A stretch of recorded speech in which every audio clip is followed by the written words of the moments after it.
Welcome to the Lean Health Tech Podcast, where industry professionals discuss trends and topics where efficiency, healthcare, and technology meet. My name is Taryn Shipley, and I'm your host. Our guest speaker today is Dr. Bryan Fine. Bryan is the founder of Percentric, which gives healthcare entities a web-based SMS access point with integrated EMR functionality so patients can text with providers. Thanks for joining us, Bryan. It's my pleasure, Terrence. Good morning.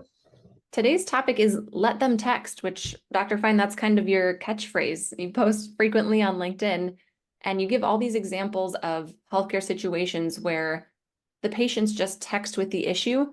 Tell me more about what you do when you say let them text. What exactly does that look like? Well, it's pretty self-explanatory. It is sort of just repurposing an existing ubiquitous communication tool that for some reason has been ignored and marginalized by healthcare. Common sense suggests that this is a way to solve a lot of basic healthcare issues. There's this whole ill-defined space of healthcare uncertainty, sort of in between Google and the doctor's office, where people, they just need a little bit of help. It doesn't need to be some big ordeal, which almost every sort of healthcare encounter is, certainly any in-person sort of setting. And so we've just tried to take it from its very core. This is how doctors communicate with other doctors about their own healthcare. Hey, buddy, can you help me out? We've just brought it to the table as something that regular patients can use. So you mentioned that not many healthcare providers or systems allow texting. I guess the obvious barrier would be HIPAA, right? So what you've designed is HIPAA compliant. HIPAA compliance is deeply overused sword that prevents innovation as far as what it's intended for, the scope, the standing of HIPAA. So the bottom line is that we consent through HIPAA. People are entitled to receive their healthcare information however they choose. HIPAA wasn't really designed to address doctor-patient direct interaction. It was more for third-party communications, transmission of information, financial information, that sort of thing. At the end of the day, we have a secure, static environment where the medical records are kept, but the actual texting itself, we get consent, and that's never been a problem. If people don't want to consent, that's fine. It doesn't ever happen, but if they don't want to consent, then they can just use their regular healthcare environment. So there is a separate EMR that's separate from the texting platform, correct? But do you document the conversation that happened in text? Do you kind of leave a note in the EMR so there's a summary for future reference? So actually what I've built, so I have my medical practice is, I go to businesses, and for a fee, I am available to all of their employees and family members. So that's my medical practice. And then as part of that model, we built the software. So somewhat separately, we have it housed in a separate organization, separate corporate structure. We built the software so that the texting that I would do with Taryn when she texts me, hey, doc, I have a question. On Taryn's end, it just looks like regular texting, the same way she would text family and friends, regular SMS. And then on our end, it's integrated into the medical record. So the software platform that we've built brings together the texting feature as well as the electronic medical record feature. Some organizations are now starting to charge for in-basket messages to providers. What are your thoughts around that? It's so hard from an asynchronous sense to sort of define what is appropriate communication. How do you monetize it? How do you be respectful of both the patient and the provider? The idea that it would, people would be charged per text, per character, it's silly. I mean, the way people text, whether they staccato text with short answers, like how are you supposed to do that? I think the environment that you're talking about is probably more email, portal model, web mail, more than texting. But I wouldn't say that a per text engagement or remuneration policy would work very well at all. I don't think it's sustainable. What are the limitations to texting? Because I know certain clinical conditions, obviously, you need to have hands or eyes on the patient. When Taryn is dealing with a medical issue, she is, and this is almost uniformly by definition, she is the initial medical decision maker with no medical background, potentially, right? Maybe not Taryn specifically, but like with no medical background, they have to decide when they're sitting on their couch. We have to decide, is this chest pain something that's an emergency? Is this urinary burning something that I have to worry about? This headache?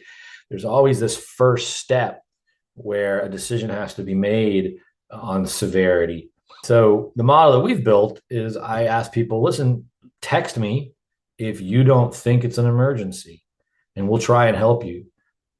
Obviously, the disclaimers are, if this is an emergency, please go somewhere. But a lot of times people, right, they don't know if it's an emergency. You're trying to give them access to someone to help make a decision. So I believe that providing that access almost universally is a net positive. And I encourage people that if you don't think it's an emergency, then text me and hopefully we can solve it. It's almost like a form of triage for office visits. Do you really need to come in, or can we do this in text first? The existing model doesn't necessarily incentivize. I don't fault providers for this. There's a model that exists. They have to make a living. They have to figure this out. But there's no incentive really to keep Taryn home because we get paid when she comes in. I mean, there's some evolution, value-based care, and some of those sorts of things. We're not properly incentivized, which is fair. That's human nature to keep Taryn home. So yeah, it's a triage system in many ways. I mean, the medicine by definition is not difficult medicine. And depending on the model that you set up, I've obviously got a particular business model associated with it. You get to, define the scope, help a lot of people with a lot of things a lot of the time, but there's certainly going to be a subset of things like, this is a little too complex, or you probably need to go somewhere. I don't even consider it a failure, to be honest with you, Taryn. There's been people where I'm texting with them and I don't hear from them for a minute, and then I text them, and they tell me they went to urgent care. I'm like, that's fine. Like, I'll still follow up with you because a lot of urgent care visits wind up, they still don't know the answer. They're still figuring it out. So we still follow up with the patients. Hey, did you get the antibiotic that you needed that they prescribed? We're all just trying to get to the same end here. And this is part of the solution, I'm certain. It almost sounds like a version of direct primary care. Would you consider yourself in DPC? I would not, for a few different reasons. Part of it's the business model. We don't go direct to consumer right now. I have some one-offs here and there that I work with, but it's more of a employer-based solution. We're not primary care because of the model that I have. I'm not a fan. I mean, you could argue both sides potentially, but providing primary care through an employer, depending on the environment, the local sort of primary care environment, what happens if the relationship with the clinical provider like myself, what if that goes away? Everybody loses their primary care doctor. So if they leave the job, they lose their primary. So we're more about, listen, let's get you your primary care. Let's fit you into your local system. Let me encourage you to find primary care. Probably the majority of people, I mean, they want primary care, but they can't get in for 3 months, 6 months. Somebody leaves town, dies, retires, and you're left. This is across the socioeconomic spectrum, though, disproportionately maybe in one direction, but finding primary care is hard. We've created this demand without being able to support the supply of providers. And so I help until they can get where they need to go. And we support them and refills or just basic health care until they can make that appointment 7 months from now with their in-network provider. Yeah, so we haven't sort of tried to jump into the primary care space. I want to talk about the benefits to the employer. Like, what's the benefit for an employer engaging with you? Do their employees miss fewer days of work, fewer time, less time off because they don't have to go to the doctor during the day? They can just text you. Yeah, I mean, 100%. So the value proposition, when I first started doing this, I harped a lot on the healthcare cost angle.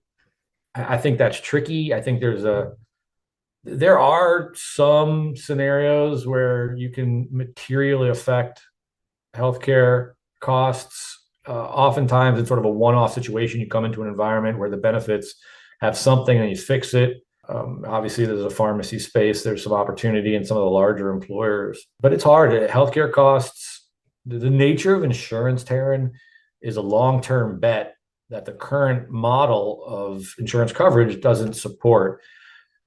People don't stay at their job for the 15 years that it takes to do the actuarial outcome of colonoscopies, let's say, because doing that screening and paying $1,000 for that colonoscopy, the insurance company that does that ostensibly to prevent cancer, like they're not the insurance company necessarily that's going to have to deal with it down the road. So there's this disconnect. We certainly can help with healthcare costs, but equally, if not more important, is it's just an amazing common sense thing that patients love. They absolutely stay at work. They're more productive. Presenteeism goes up. You can recruit on it. You have a doctor on staff. You're actually taking care of your people. You're creating this access point for a whole world of medical engagement that people simply don't have right now unless they have someone living in their house with them that's a medical professional. You're doing the right thing. And with the evolution of higher deductible health plans, and then the nature, sort of the fractional nature of medicine, where you go to an urgent care, if something goes wrong, you got to go to the urgent care again in a day or two. Like, it's just nonsense. Employees, I mean, they love it. We add a little special sauce to the whole thing too, certainly from a medical perspective, because I would argue that just offering employees text access isn't itself sufficient. So we also do periodic on-site visits. So we get to know the employees. So they have essentially a doc in their pocket. Someone is sort of a dedicated point of contact for the company. And so now the employees, they know who they're texting. They're texting Dr. Fine, they're texting Dr. Babington, they're texting somebody that they know. And that's part of the purpose of the on-site visits. There's this clinical part too, where you can capture some things when you see people and create an opportunity for them to do some sort of consultative engagement in person. But you're also creating this fist pump, kiss babies, like, hey, I'm just a regular guy like you, regular gal like you.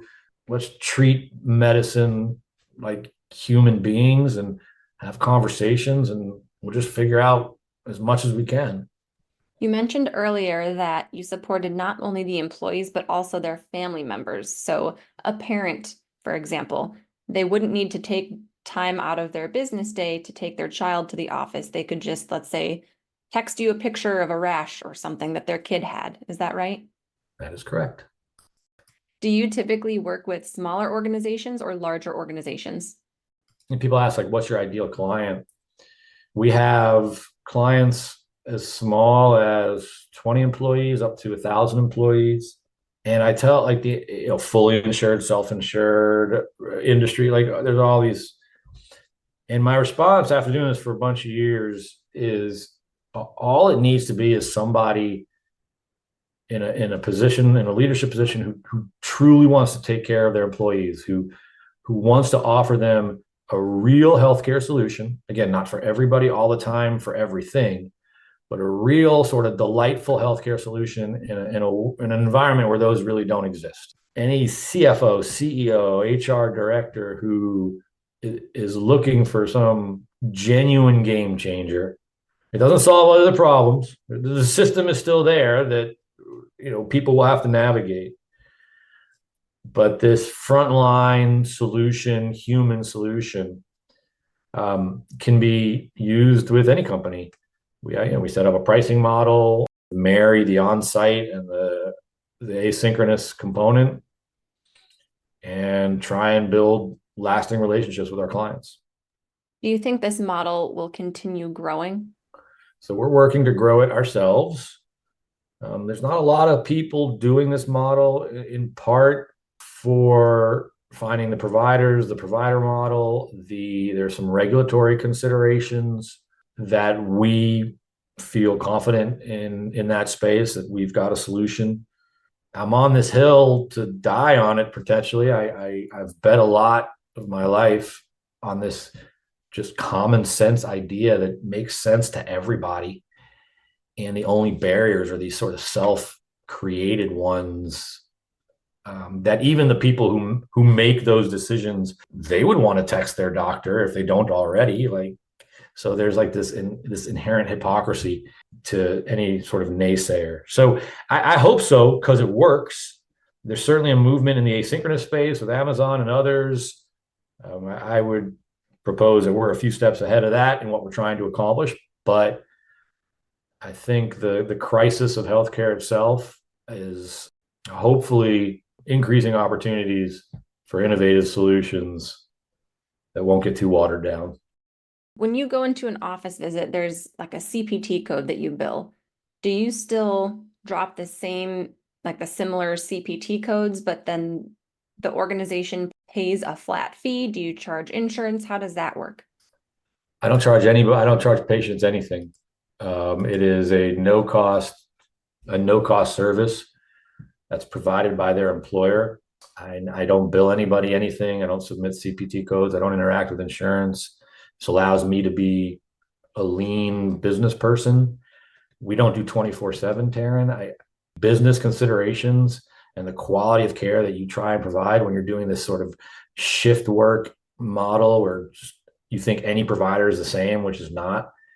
The scope of care that we have and the way you build expectations with your employees and your patients is that I'm a human being, right? I got kids, I got a life. My job is to make you feel good and to solve your problem.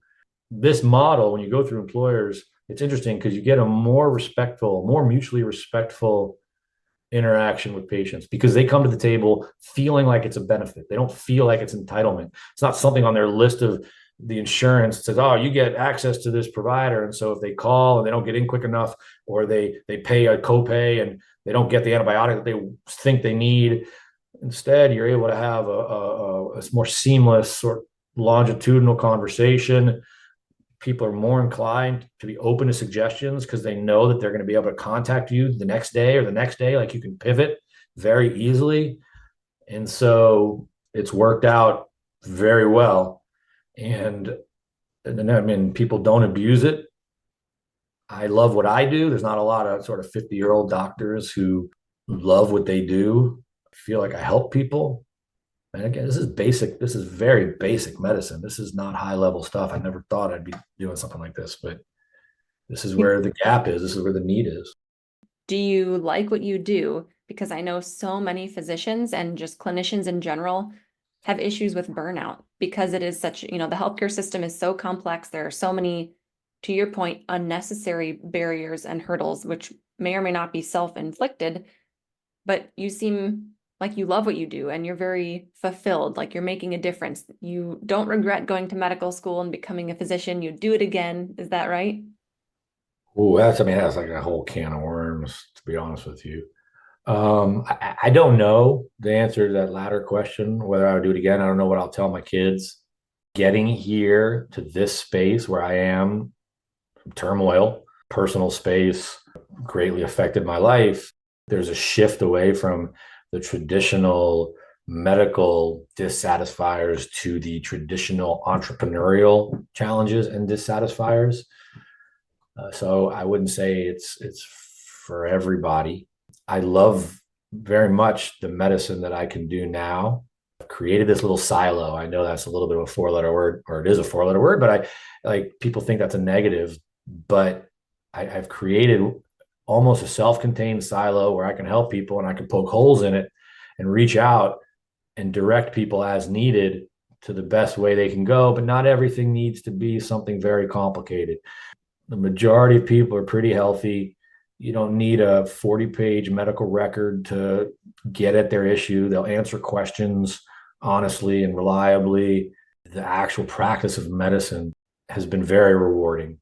And we are, looking to figure out ways to grow it. It takes a certain kind of physician or provider to do this, both from like a risk approach with practicing medicine this way, and then a sort of a human approach to leaving the system, being, a quack or whatever you want to call it. I love what I do. And I'm glad I was able to marry a pretty aggressive entrepreneurial spirit with healthcare, because I don't think there's a lot of doctors who can do that or who have been able to do it. Do you have only physicians on your team, or do you also employ APPs? I do with some extenders, just now starting to incorporate them.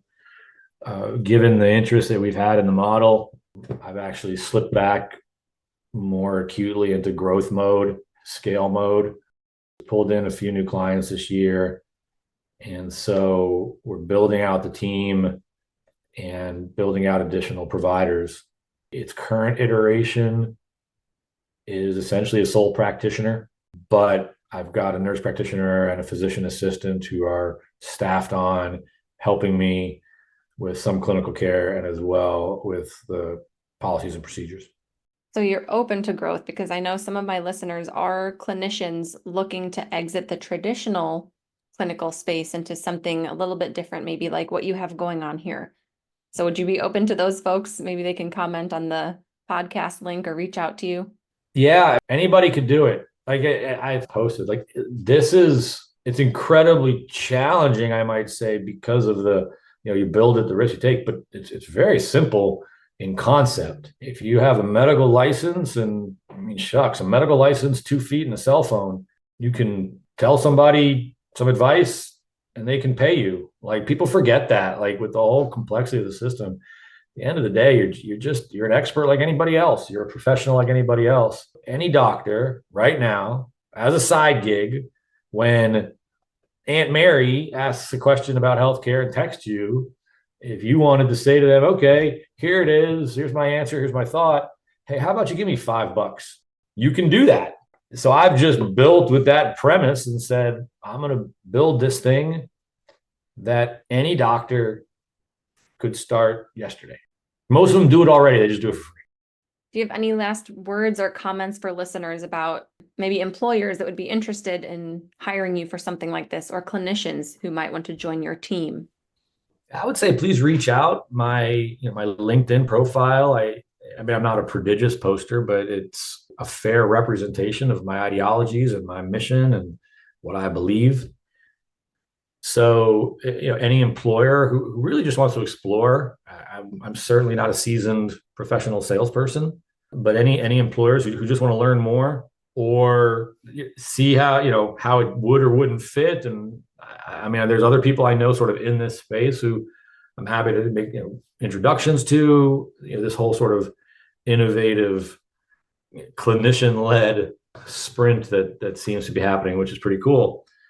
And then, any clinicians, just reach out. I've had people reached out and I'll talk to them and get a sense of where their dissatisfaction lies and how I can help. And if there's tools or some of the collateral that I've built that can help them, I'm happy to share and collaborate. Thank you so much for sharing your insight around letting patients text. This concludes today's Lean Health Tech podcast. If you're a listener and would like to hear a certain topic covered in future episodes, please let me know by leaving a review or comment. Thanks for joining, and be sure to check out the next episode.